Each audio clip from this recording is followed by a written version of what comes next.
Bueno, en estos últimos días hemos conocido los índices de desocupación que ha dado el INDEC, pero queríamos analizar todo el contexto económico de un momento que tiene, digamos, como varios escenarios, con un dólar que empieza a moverse, que empieza a generar preocupación. Queremos preguntarle hoy a Lucas Da Pena, que es economista, que ha venido a visitarnos y le vamos a agradecer como siempre que nos esté acompañando, si esto tiene que ver con la incertidumbre del tratamiento de la ley bases en diputados, que parecería que finalmente va a salir, o hay algunos otros elementos para que el dólar empiece a moverse, o este clima de, no sé si decir de nervios, que empieza a aparecer en el escenario económico de la Argentina. Lucas, ¿cómo estás? Gracias por venir. No, muchas gracias por la invitación. ¿Qué es ¿Qué es esta? Sí, estos estertores, para decirlo de una manera? Es como que es una situación que está medio rara. O sea, es incertidumbre, no es que hay un desequilibrio macroeconómico que hace que el dólar esté subvaluado. Lo que se está viendo acá, o sobrevaluado también podemos decirlo, pero lo que se está viendo es que hay una presión para que haya una devaluación por ciertos sectores de la economía, ciertos sectores del mercado, y hay un gobierno nacional que plantea que el precio está bien. Entonces, obviamente, no es una discusión que se da académicamente o intelectualmente, sino que se da por medio de presiones, y es lo que estamos viendo. ¿Qué sectores pueden presionar, por ejemplo? ¿Qué sectores estarían interesados en una devaluación? Bueno, todos aquellos vinculados con lo que es el sector exportador, para empezar, y después muchos otros que también, no sé, si yo tengo que ingresar plata a la Argentina, yo tengo que ingresar dinero a la Argentina, me conviene un dólar más alto. Entonces, eso genera, aparte tenemos el cepo, lo que también complica un poco más la situación. Entonces, ese combo, más una incertidumbre que sale más, que empezó con la ley bases, que sale, que no sale la ley bases. Nosotros lo hablamos la última vez que estuvimos acá, que había dos hechos políticos que son sumamente importantes de lo económico, que era que salga la ley bases y que se libere el cepo. Bueno, la ley bases avanza, hubo bastante nerviosismo antes, después se desinfló un poco y ahora empieza de vuelta la presión. ¿En base a qué? A que habría, de acuerdo al Fondo Monetario Internacional, que devaluar en un 30% más o menos. Esa sería más o menos la receta que estaría, o lo que estaría sugiriendo el fondo. Lo niega el gobierno nacional, algunos economistas dicen que sí lo dice el Fondo Monetario, y va a un ida y vuelta permanente ahí alrededor, y eso hace que haya medidas que anticipen y que te cubras por las dudas. Es decir, que vos, mira, capaz que se viene una devaluación, bueno, nos cubramos. Eso es lo que estamos viviendo ahora. Bien, de todas maneras la brecha, digamos, se amplió a casi un 50% entre el dólar informal y el dólar oficial. Sí, esto es un dato de la realidad. Exactamente, hay un dato de la realidad concreto. Bueno, yo le escuchaba al ministro de Economía, a Caputo, ayer, que decía, subió un 10% desde el dólar que nos dieron en 1.130 y algo a 1.360, un 10, un 15% subió el dólar nomás. A eso voy, hay un ida y vuelta comunicacional que lo que deja claro, más allá de la postura que cada uno tenga, lo que deja claro es que hay una pelea por cuál debería ser, o sea, si es necesario en una devaluación. Bien. Eso es lo que estamos viendo. Y hay ciertos sectores, cuando digo sectores no son desestabilizadores ni nada, hay ciertos sectores que están apostando a que va a haber una devaluación, que son los que se están posicionando en dólares, y hay un gobierno nacional que dice que no va a devaluar, lo dijo el presidente de la Nación, lo dijo el ministro de Economía, y todos los argentinos estamos viendo eso en los dólares informales, ¿no? Bien, el Banco Central viene desde hace un tiempo más bien vendiendo reservas que comprando o acumulando reservas. No sé, hace un mes más o menos. ¿Esto cuánto aleja de la posibilidad de finalmente levantar el cepo? Digamos, porque depende en parte de esto, qué otras condiciones y qué otros elementos harían que se dilate la posibilidad de levantar el cepo. Sí, hay dos cuestiones con el cepo. La primera es la necesidad de dólares para hacer frente a un levantamiento. ¿Qué significa eso? El día de mañana dicen no hay más cepo. Entonces, cuando dicen no hay más cepo, bueno, el dólar empezaría a fluctuar, a flotar. También sería una flotación administrada, no es que no importa lo que el precio del dólar, sino que más o menos estarían alrededor de un valor, supongamos, de 1.000 pesos. Entonces, bueno, pero vos, si sos el Banco Central, tenés que tener dólares como para bancar, diciéndolo en criollo, para bancar, para soportar esa cotización. Yo les doy un ejemplo. Por ejemplo, hace varios años cuando el dólar estaba en 18, 19, se lo devaluó al 21 y el Banco Central salió con una oferta de venta de 5.000 millones de dólares. Es decir, ahí estaba claro en el mercado que el Banco Central iba a bancar la parada de un dólar a 21 pesos.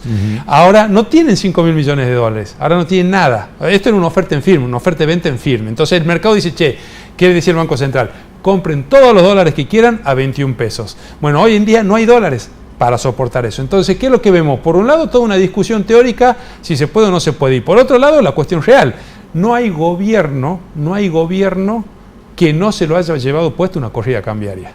Es una regla económica básica argentina. Es decir, una recesión no te tira un gobierno, una hiperinflación puede que sí, puede que no, pero una corrida cambiaria sí.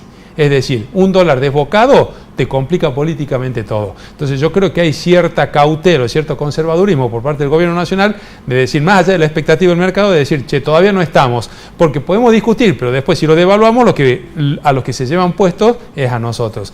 Eso demora. Ahora, esa demora que lleva y una expectativa que esperaba que ya para mitad de año haya un levantamiento del cepo, genera más incertidumbre también. Y eso es lo que estamos viendo, ¿no? Bueno, te llevo un poco a últimos datos del INDEC respecto de la desocupación o pérdida de empleo, donde lo queramos poner a esto, que va en conjunto con quienes sostienen que estamos entrando en un proceso de recesión preocupante, ¿no es cierto? Entonces, la pregunta es, en las expectativas económicas que hay respecto de salir de este proceso recesivo que tiene que ver con si se ha superado esta etapa de tratar de tener el superávit fiscal y si esto va a demorar bastante más, cuánto más empleo se puede llegar a perder, porque hay una cifra importante de cierre de cuentas sueldos. Esto indica que hay gente que ha perdido el empleo. Entonces, ¿cuánto más habrá que esperar o cuánto más puede durar este proceso recesivo? ¿Cuándo podemos empezar a ver la famosa B,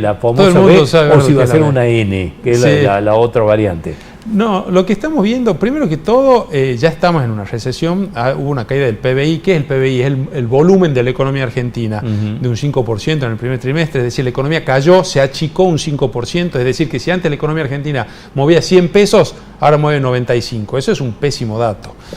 Del primer trimestre, ya estamos cerrando el segundo trimestre, por eso decimos que es un pésimo dato, que confirma lo que vivimos todos, porque todos vivimos acá y sabemos que ha sido un mal comienzo de año desde lo económico, de vuelta esperable, porque se esperaba que pase esto, pero un pésimo comienzo de año. Ya estamos terminando el segundo trimestre, los datos parecería por algún lado que algunos brotes verdes hay dando vuelta, es lo que dice el gobierno nacional, pero por el otro lado lo que nosotros vemos es un desempleo que aumentó, está por arriba del 7,7%, creo.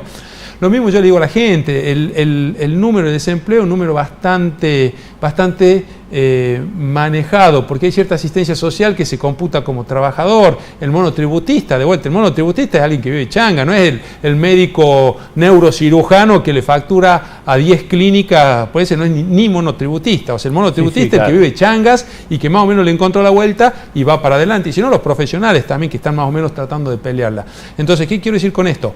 Yo no me fijaría tanto por ese número del 7,7% del desempleo, que antes era del 5, que era del 6, está siempre disfrazado o está sucio por la forma, no se mide limpiamente, que es, vos tenés trabajo, estás dentro del empleo, vos no tenés trabajo, estás afuera. No, lo que pasa es que si vos cobras tal plan que es potenciar trabajar, vos estarías preparándote para trabajar, entonces te consideramos trabajador. O vos estás, y ya empezamos con esa vuelta política, ese ensuciar la realidad. Sí es preocupante que estamos en una recesión que ha sido bastante fuerte, este 5% que cayó, y lo que sí tenemos ahora por delante es, ¿se tocó un piso o no? Volvemos a lo mismo. ¿Qué es lo que dice el gobierno? Dice, se tocó un piso porque hay sectores que ya están empezando a mejorar. ¿Cuál es? El sector, el agropecuario, petróleo, minería, o sea, los energéticos, pero por otro lado tenemos una enorme cantidad de argentinos que no. ¿Cuándo se daría esto? Volvemos a lo mismo. Si fuese normal, si la política acompañase lo que quiere hacer este gobierno, ideología o no, volvemos a lo mismo. El gobierno peronista de Menem lo hizo, el gobierno peronista de Duhalde lo hizo, o sea, más o menos las formas de salir fueron básicamente las mismas. Se debería empezar a ver hacia fin de año ya una mejora sustancial, es decir, ya debería haber más sectores mejorando. ¿Qué es lo que está pasando? Y volvemos al tema del dólar. Hay un nerviosismo dando vuelta como consecuencia de que no queda claro si el gobierno puede o no puede llevar adelante el plan de gobierno, siempre desde lo económico, ¿no? Sí, claro, ¿Qué quiere hacer? Con todos los problemas que tuvo la ley bases, más allá de que tenía 600 artículos, 300 artículos, 30 artículos. Entonces, esa incertidumbre política es lo que está jorobando, por decirlo así, esa recuperación económica. La hagamos más simple. Si yo tengo unos pesos ahora y tengo que poner un negocio, que voy a invertir en un negocio, y digo, che, pará, esperemos 3, 4 meses, veamos cómo anda, cómo sigue la economía, y de ahí veo. Bueno, la actitud mía, sumada por todos los argentinos que vivimos en el día a día, hace que esto no termine de arrancar. Y eso es lo que estamos viendo. Entonces le decimos, perdón, cerrando, ¿qué le decimos a la gente?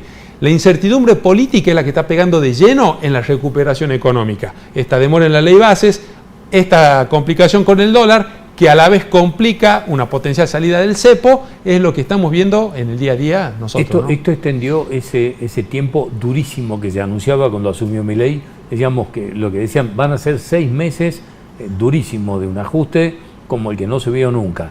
¿Esto lo va a extender a este periodo? Yo pienso que no. Lo que pasa es que hay que ver dónde empiezan a aflojar. O sea, los números ya dan. El famoso no hay plata funcionó. Es decir, como cualquier economía, que lo decimos. Y de vuelta, ¿no? Esta aclaración la hago siempre, por más que suene redundante. Esto es totalmente apartidario y es cero ideología. ¿Por qué? Porque tenemos un gobierno boliviano, brasilero y chileno, que son de centro izquierda, que tienen equilibrio fiscal. Y tenemos un gobierno peruano, paraguayo, uruguayo, que son de centro derecha y que tienen equilibrio fiscal. Nosotros lo que estamos tratando, nosotros, el gobierno y los argentinos que estamos todos metidos en este barco, están tratando de llegar a ese equilibrio fiscal. Bueno, se llega a ese equilibrio fiscal. Ahora, ¿qué es lo que se está viendo?